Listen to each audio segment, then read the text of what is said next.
lancer dans la quatrième partie avec notre invité d'honneur. 445 jours nous séparent des Jeux de Paris, des Jeux préparés depuis de nombreuses années pour lesquels il a fallu imaginer un projet collectif, un véritable projet de société, et selon le président du comité d'organisation, Tony Estanguet, des Jeux qui, dès leur origine, avaient pour ambition d'être utiles aux populations et d'impacter positivement l'ensemble des territoires sur le long terme. Une ambition portée depuis 2018 par la Solideo, la société de livraison des ouvrages olympiques. Et nous accueillons son directeur général exécutif, Nicolas Ferrand. Bienvenue. Bien. Alors, bien écoutez, bonjour à tous. Donc j'ai un petit quart d'heure, c'est ça, pour une dizaine de minutes. En fait, je vais en faire un peu plus pour vous parler des ouvrages olympiques. Il y aura des thèses un jour qui seront là-dessus, donc on va vous faire la thèse en 20 minutes. Alors, voilà. Alors la Solideo. D'abord, les ouvrages olympiques, qu'est-ce qu'on a à faire? On a 64 ouvrages à sortir. Vous les avez déjà plus ou moins vus dans la presse. On a des gros sujets, des gros porteurs comme le village olympique. On a des petits sujets comme des cheminements piétons. Donc on a 64 choses à construire pour simplifier la chose. Et on verra mais au cours de la présentation ce qu'on a à faire par rapport à ça. 64, c'est à peu près le même volume que Londres. Ils en avaient à peu près autant. La grande différence, c'est que nous, on a beaucoup de rénovations, alors que Londres faisait que du neuf.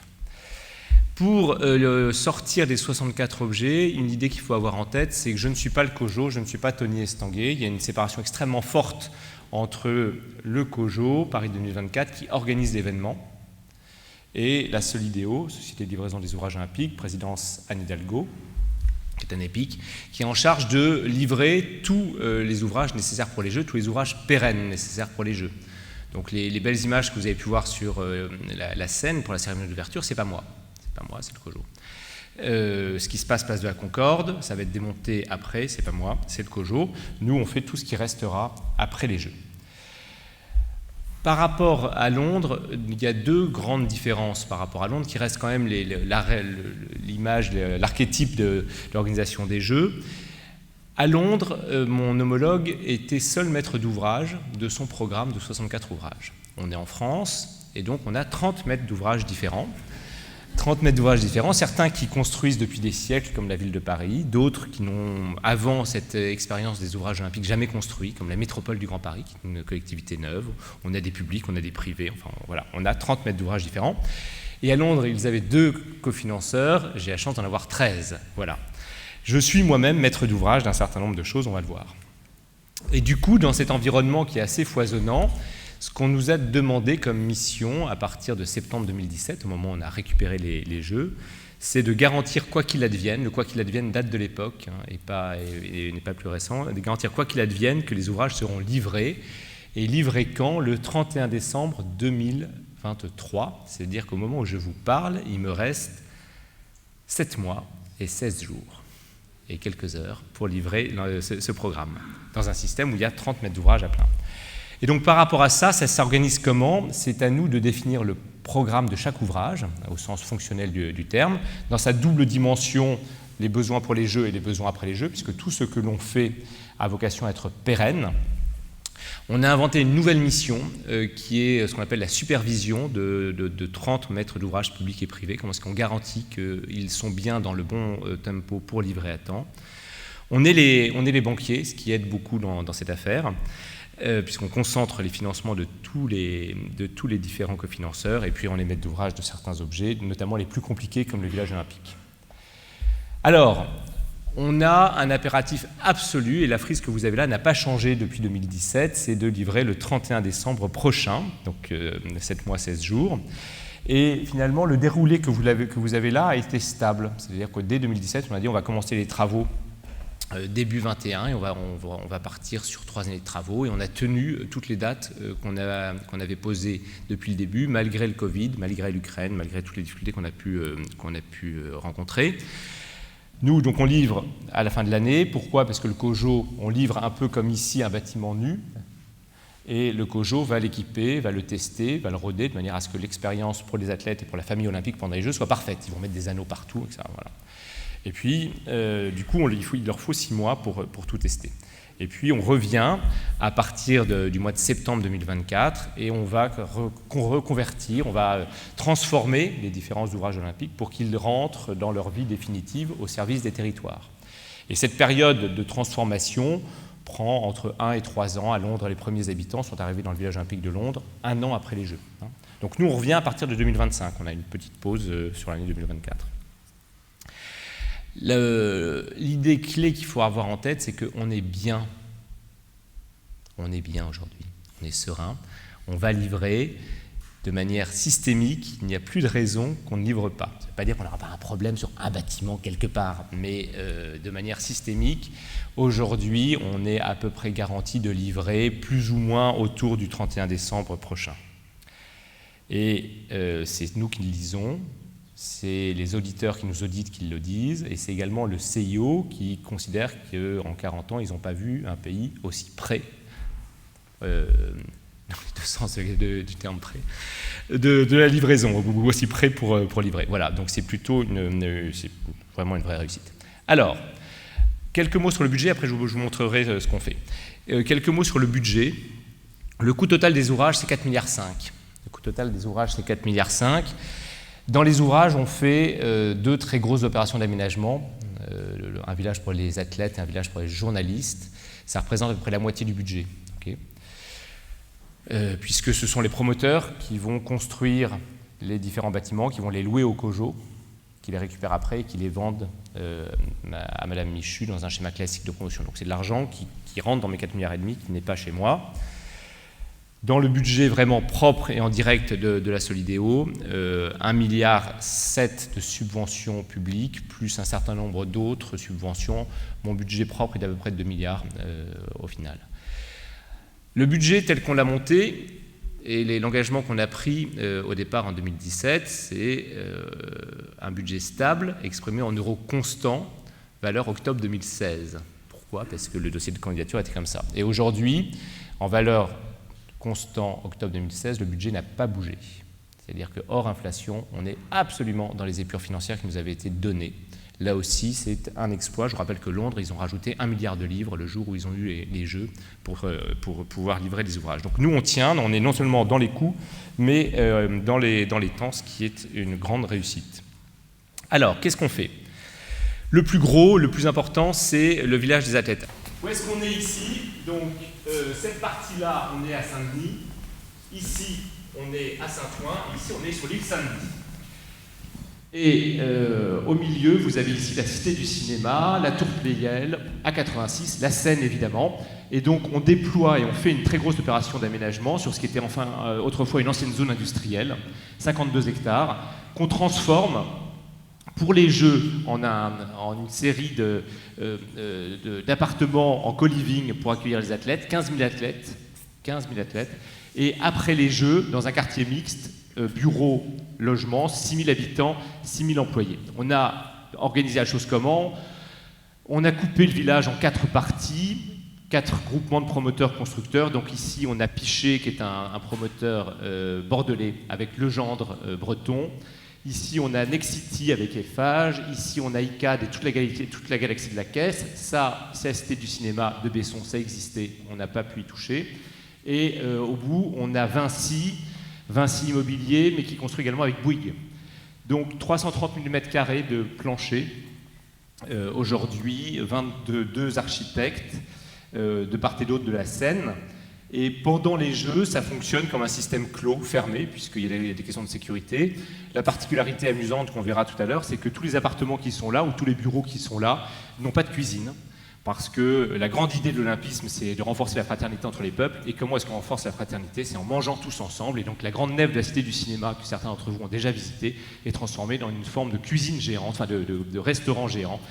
75 000 repas par jour. 75 000 repas par jour servis, H24, puisque quand vous êtes un athlète de haut niveau, vous devez pouvoir vous nourrir exactement 3 heures, 4 heures ou 5 heures avant votre exploit et de votre régime alimentaire particulier. Voilà. Donc le village olympique, c'est ça. On est maître d'ouvrage en tant qu'aménageur et on a confié la réalisation à plusieurs promoteurs.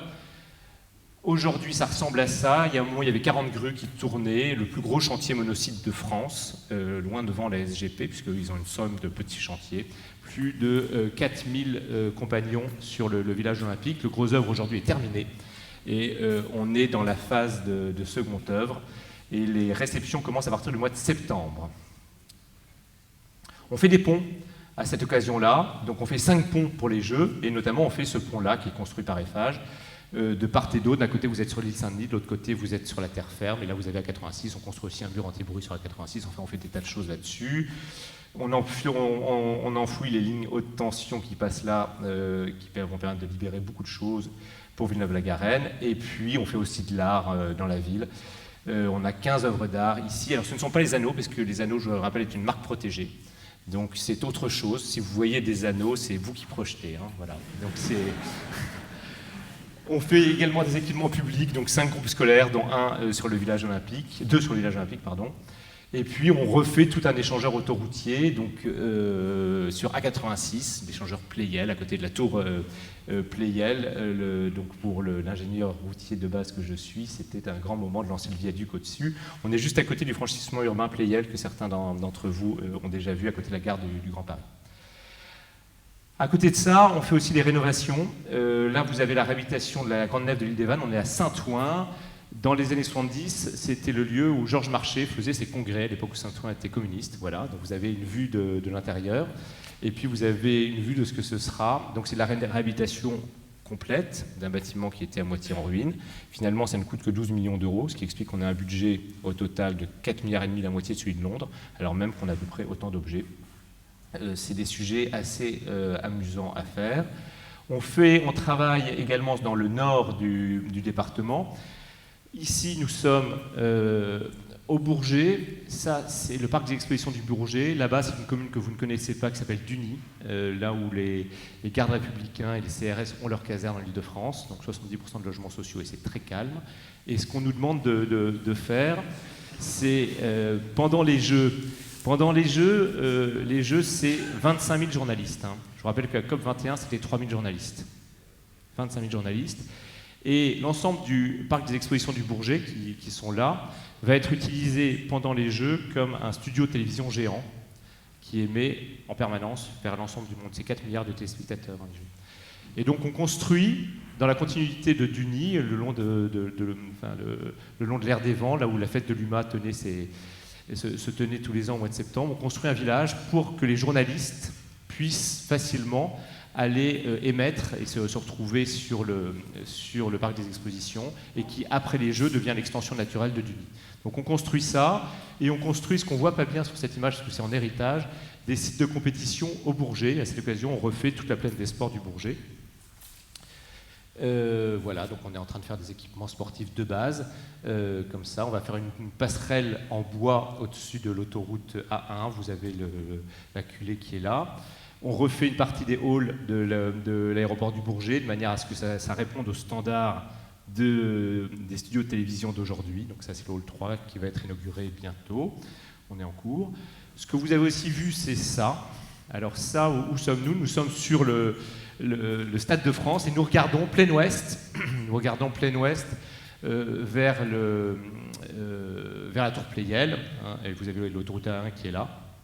Et donc il y a cette grande piscine construite par la métropole du Grand Paris, comme maître d'ouvrage, construite par Bouygues derrière, avec la plus grande charpente en bois concave au monde, 90 mètres de portée. C'est un exploit réalisé par un charpentier qui s'appelle Matisse, qui est alsacien.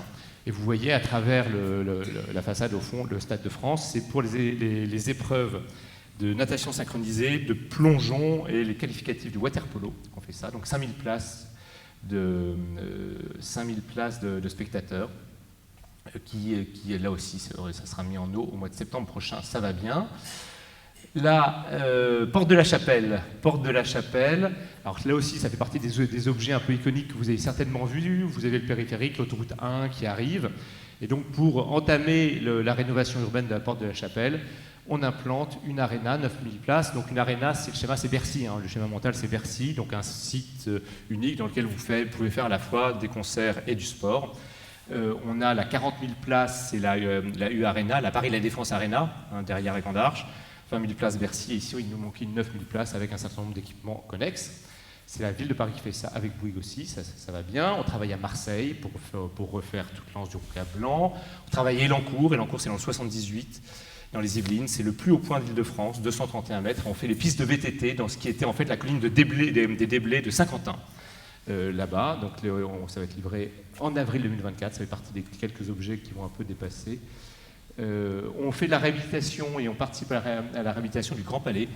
Le Grand Palais va accueillir l'escrime et le taekwondo pendant les Jeux. Et donc, la RMN est en train de rénover le Grand Palais. Et donc, nous, dans cette affaire-là, non seulement on finance, mais on supervise de manière à être sûr que la réhabilitation du Grand Palais sera finie, en l'occurrence, au mois de février 2024. Et on est très concentrés tous sur cet horizon parce que c'est vraiment compliqué. On fait des piscines. On en fait 8, ok. Alors, et on fait des tas d'autres choses, je ne vais pas vous montrer 64. Donc vous voyez un panel extrêmement varié. Et lorsqu'on a les Jeux en septembre 2017, le gouvernement nous dit, écoutez, on va organiser les Jeux, ça sera après les Jeux de Tokyo. Donc les Jeux de Tokyo en investissement, c'est à peu près 12 milliards d'euros.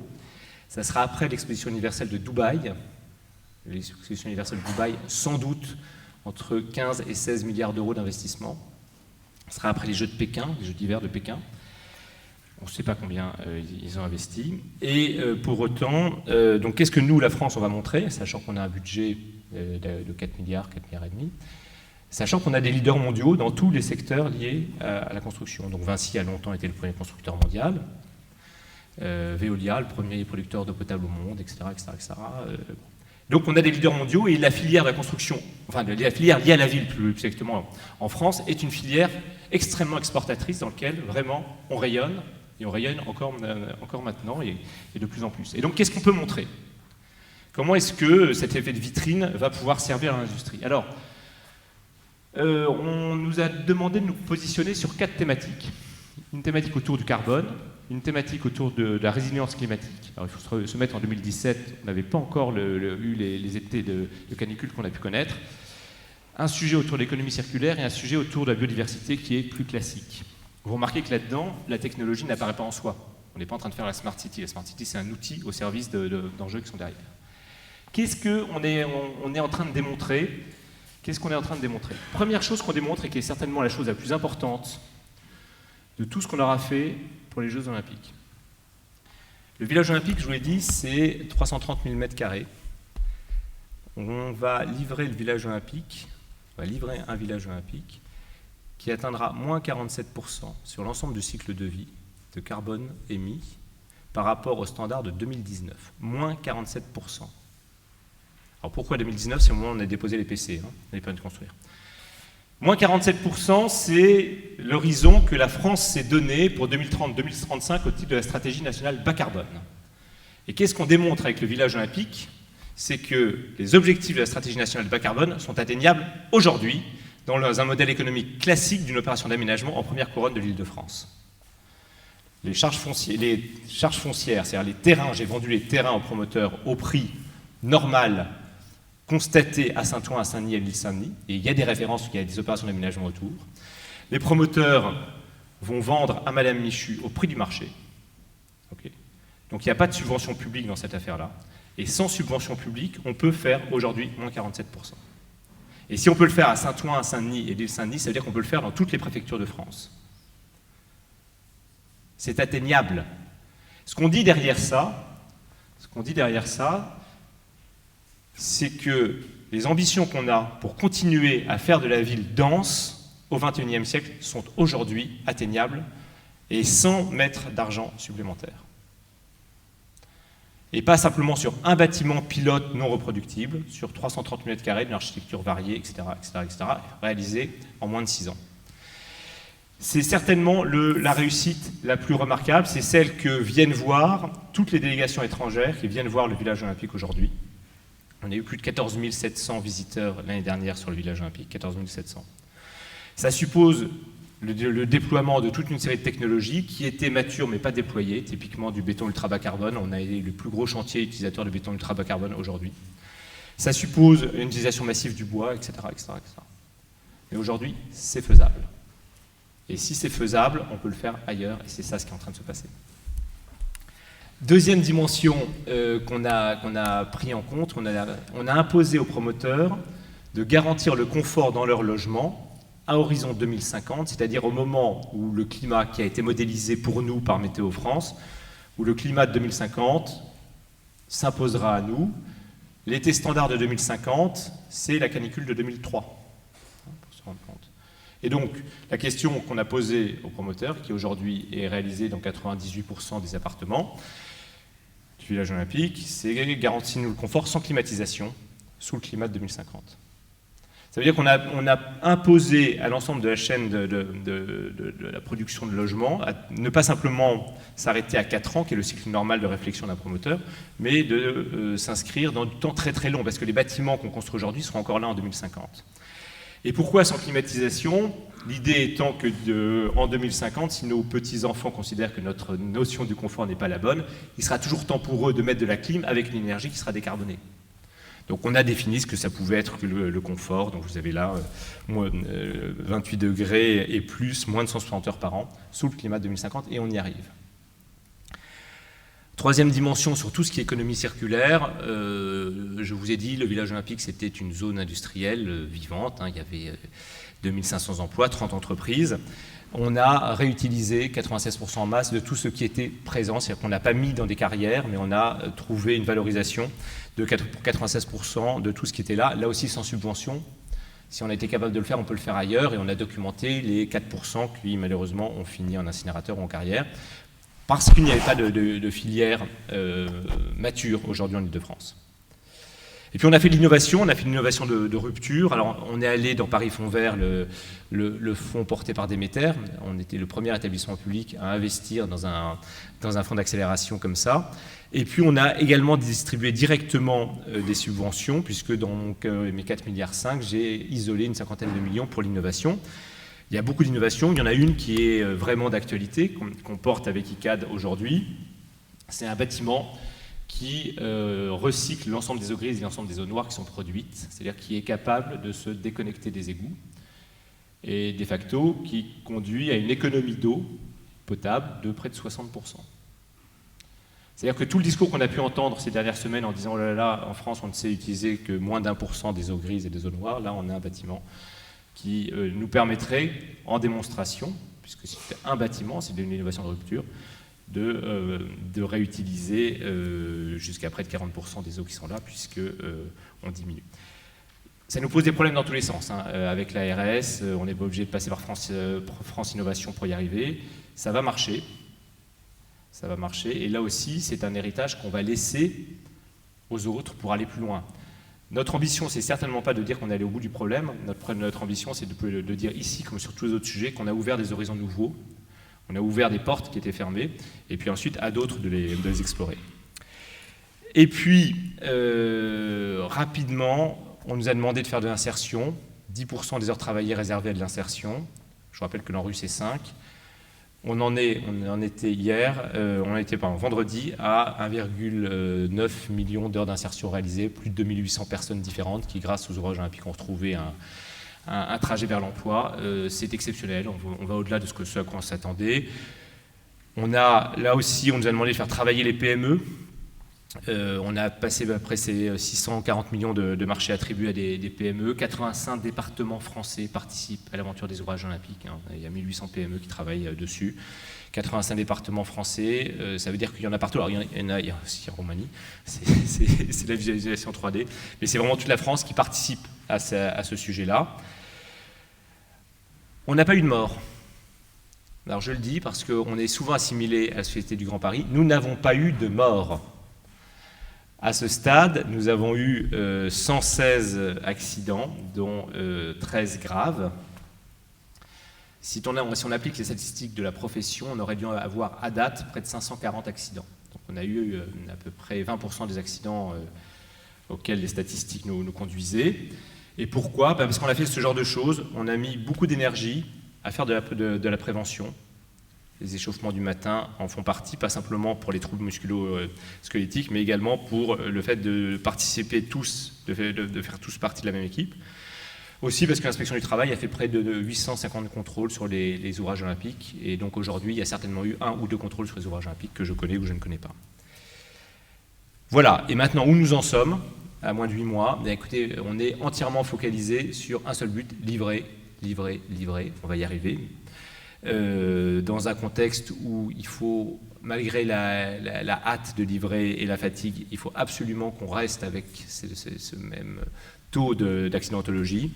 Il faut transférer tout ça à Paris 2024, ce qui n'est pas une mince affaire. Au total, on a près de 550 000 m² d'objets divers à transférer à Paris 2024 en moins de 2 mois, entre la fin décembre et la fin février. Donc on a des sujets de prise en main un peu compliqués.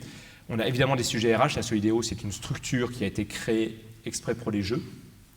On est 150 aujourd'hui à la Solidéo, qui va fermer en 2 temps, mais en partie après les Jeux. Donc au moment où on dit qu'on va livrer, j'ai annoncé les modalités du plan de sauvegarde de l'emploi, c'est-à-dire du plan de licenciement à mes salariés.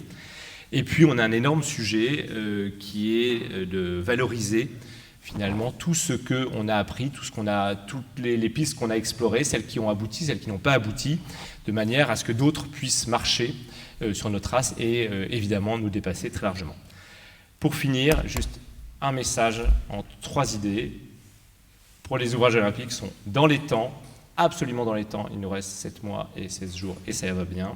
Dans les coûts, en Euro 2016, notre budget n'a pas bougé. Et dans le niveau d'ambition qui va faire rayonner la France et qui va permettre que le monde voit que la France est toujours un grand pays d'ingénieurs et d'ingénieurs des ponts. Je vous remercie.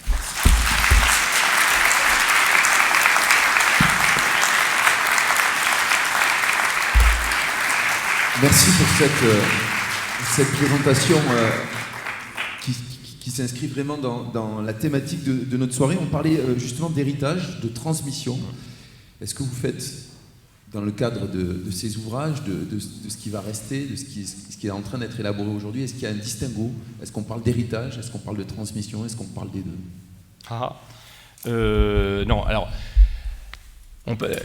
lorsqu'on parle d'héritage dans le monde olympique, c'est tout ce qui va rester après les Jeux. Donc le village olympique, c'est un héritage pour le territoire, etc., etc., etc. Alors après, on commence à parler d'héritage immatériel. C'est ce qu'on fait en termes d'innovation. Je trouve que le terme héritage immatériel devient un peu compliqué. Donc nous, on parle de valorisation de ce qu'on a fait. On va faire un compendium, qui est un très beau mot latin, qui veut dire le rassemblement de tout ce qu'on a appris.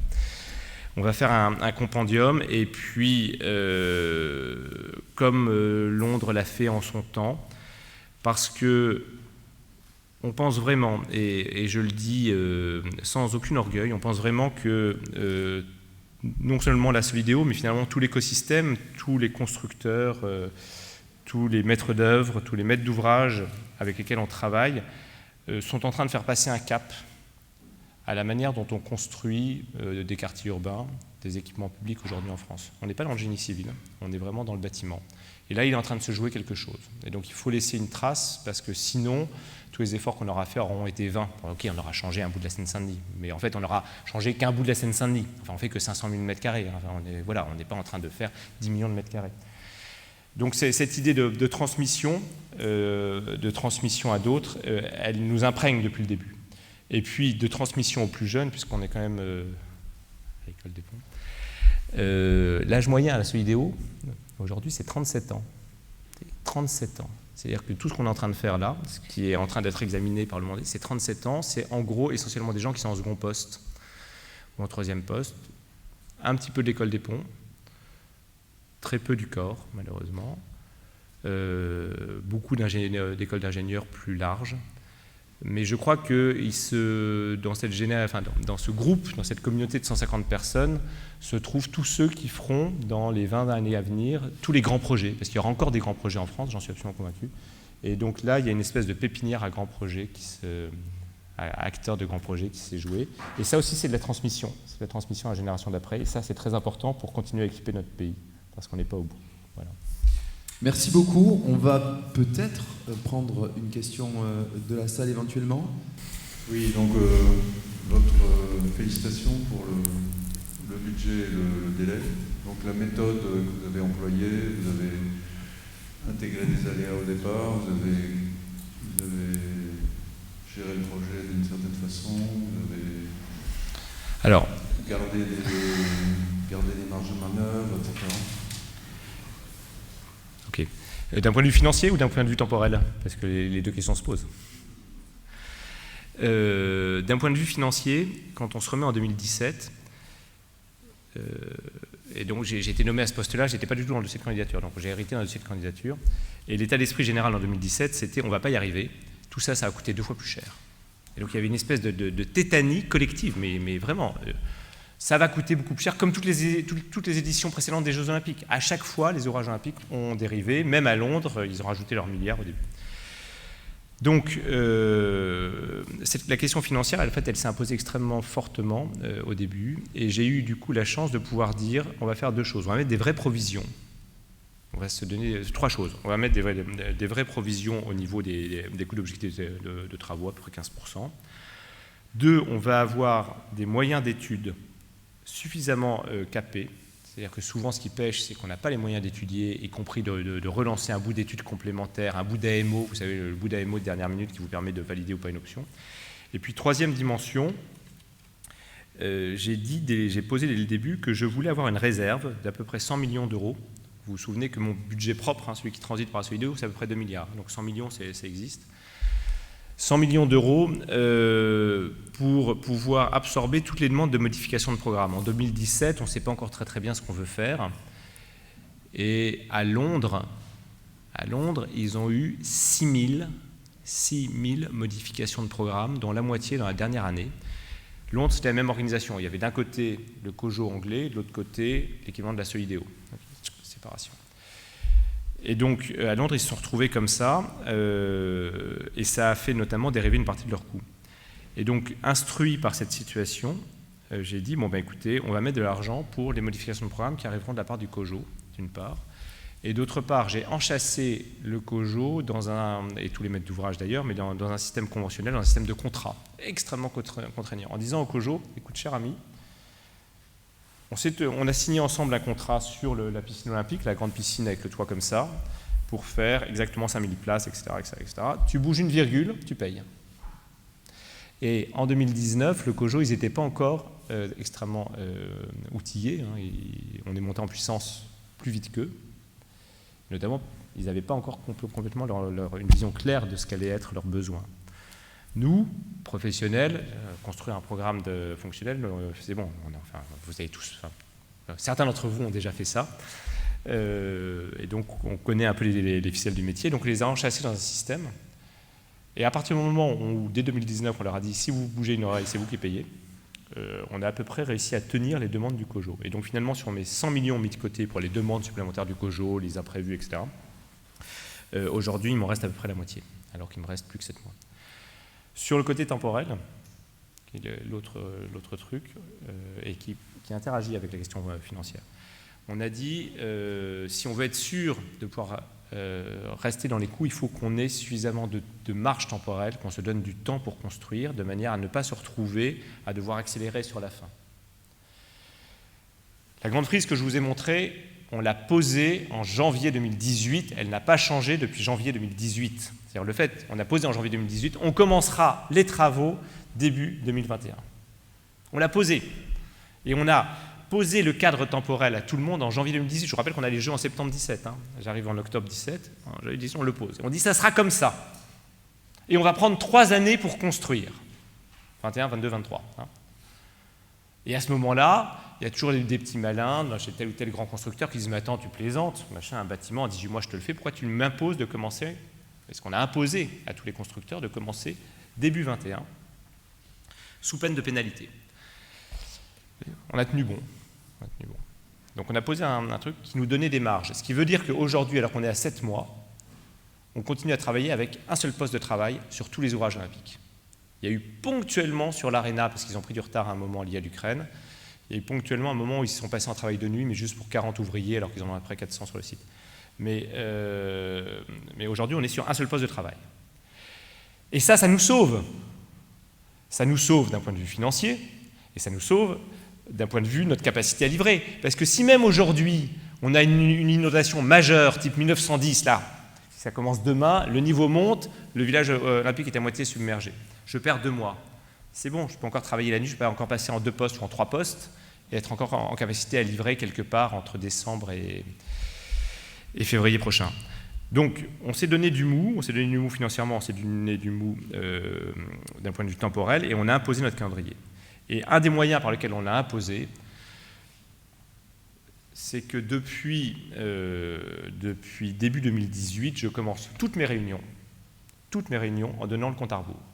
Alors, en genre, début 2018, ça veut dire rire tout le monde. Alors, ok, il reste 70 mois et 13 jours avant la livraison. Ok, c'est une lubie de Ferrand, très bien. Ok, on va lui passer à la lubie. N'empêche qu'on a gagné une sorte de victoire culturelle avec tout le monde, parce qu'on a mis dans la tête de tout le monde que le plus important, c'était ce fichu compte à rebours. Alors, au début, tout le monde en rit, et puis on le met sur tous les ordinateurs de tous les collaborateurs qui ne peuvent pas l'enlever. Donc, quand ils allument leur machin le matin et quand ils enlèvent leur fenêtre Windows, ils voient à la seconde près ce qui reste. À un moment, on m'a dit, Ferrand, tu nous stresses un peu. Je dis, bah oui, mais c'est comme ça, on est dans cette aventure-là. Et toutes mes réunions, systématiquement, c'est pour ça que je peux vous dire aujourd'hui, il nous reste 7 mois et 16 jours. Et qu'aujourd'hui, on va y arriver parce qu'on a vraiment dit, attendez, le compte à rebours. Donc, avoir du mou, des capacités en études importantes, commencer suffisamment d'eau et se prendre 3 années, dire qu'on prend 3 vraies années de travaux. Accessoirement, on a eu le Covid quand même, on a eu un moment où ça a été un peu compliqué et on a eu l'Ukraine, beaucoup plus amusant que le Covid. L'Ukraine, remettez-vous, il y a 1 an, on est au mois de mai, l'Ukraine, c'est 24 février. Quelque part, fin mars, l'année dernière, il y avait le MIPIM, vous savez, le grand salon de l'immobilier à Cannes. Et alors j'ai vu, alors moi j'étais pas au MIPIM, parce qu'on n'a plus rien à vendre, donc on va pas au MIPIM, mais toute la profession, tous les constructeurs, tous les promoteurs, tout le monde était rassemblé dans un lieu clos à Cannes, ils sont sympathiques. Et là, on voit apparaître une panique irrationnelle, extraordinaire. Moi, j'ai pas de problème d'approvisionnement, mais j'ai entendu dire que mon copain a des problèmes. Et ça, vous mettez ça en vase clos. Et donc, il y a eu non, mais je vous assure, il y a eu un moment collectif dans cette profession où tout le monde s'est dit, on ne va pas y arriver. Ok, moi, j'ai peut-être les appros qu'il me faut en acier et autre chose comme ça, mais j'ai quand même entendu, j'entends dire, et puis c'est répété. Et comme c'est en vase clos et qu'on est tous en vase clos au MIPIP, enfin ceux qui y sont déjà allés, il y a eu vraiment une forme de panique sur on ne va pas y arriver, on ne va pas avoir les approvisionnements à ce moment-là. Et donc, en gros, entre fin mars et juin, il a fallu avril, mai, juin pour que tout le monde se calme et s'aperçoive que, ok, bon, si on avait les appros pour tenir jusqu'au mois de juillet, puis ensuite jusqu'au mois de septembre, puis jusqu'à la fin de l'année, puis maintenant le sujet disparaît. Mais cette question des crises d'approvisionnement liées à l'Ukraine aurait pu faire capoter l'affaire, très sérieusement, si l'espèce de panique qu'on a eue s'était pas assez rapidement calmée. Et pourquoi est-ce qu'elle s'est calmée? Parce qu'on a 3 majors. Parce que des gens, des majors comme Louis ou comme Vinci, s'il faut aller chercher des équipements spécifiques, je ne sais pas où, au Pérou, et bien pour les ouvrages olympiques, ils iront les chercher et ils ont une capacité à calmer le système. Le fait qu'on ait 3 majors, c'est une chance extraordinaire à côté du tissu de TI et de PME. Je ne sais pas, je suis allé très très loin, ce n'était pas du tout ça votre question, j'en sais rien, je sais pas. Enfin, c'est ma réponse. À la façon Georges Marchais, c'est ma réponse, voilà. Merci, c'est très complet. Merci Nicolas Ferrand. Merci vraiment pour cette intervention. Nous, on n'a pas tenu notre compte à rebours, ça c'est sûr. On va conclure en vraiment 2 minutes avec Thierry Duclos qui me rejoint à nouveau. Oui, d'abord, excusez Thierry Déo, il était pris par un impératif et c'est lui qui devait conclure, donc je le remplace au pied levé en moins de 2 minutes.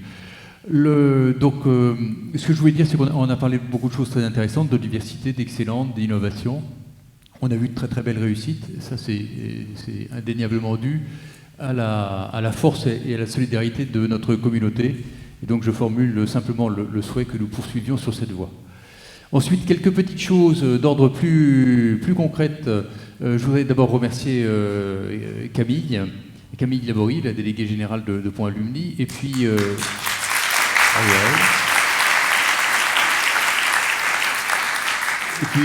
Guillaume Monacci, que je ne vois pas, mais parce qu'ils ont été tous les deux les orfèvres de cette soirée. Bien sûr, je voudrais remercier le Palais de la Porte Dorée et surtout sa directrice générale pour leur accueil. Et si jamais, effectivement, vous voulez toujours participer à l'activité, à la vie de la Fondation, n'hésitez pas à aller sur le site de la Fondation, www.fondationdesponts.fr. Merci d'avoir assisté à cette soirée des ponts 2023. Merci beaucoup. Merci, bonne soirée.